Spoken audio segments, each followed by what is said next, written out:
Με στόχο την επιστροφή στην κορυφή του κυπριακού ποδοσφαίρου και ευρωπαϊκή πορεία ανάλογη της περσινής, ο ΑΠΟΕΛ άρχισε σήμερα την προετοιμασία του εν ώψη της νέας περίοδου.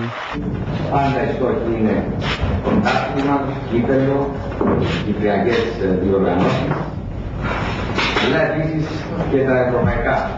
Οι γαλαζοκίτρινοι παρουσίασαν και επίσημα τα 4 νέα αποκτήματα της ομάδας Μαντούκα, Τρικόφσκι, Κωνσταντίνου και Σολάρη, ενώ όπως αναφέρθηκε απομένουν ακόμη 2 μετεγραφές για την ολοκλήρωση του ρόστερ.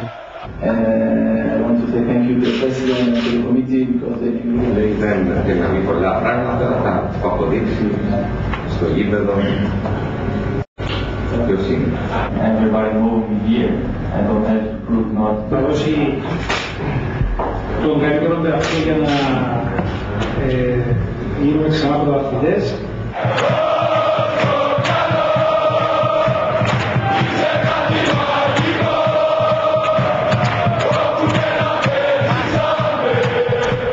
Οι ποδοσφαιριστές του Ιβάν Γιοβάνοβιτς πάρισαν χορτάρι ύστερα από 1 μήνα και αποθεώθηκαν από τις 3.000 οπαδούς τους.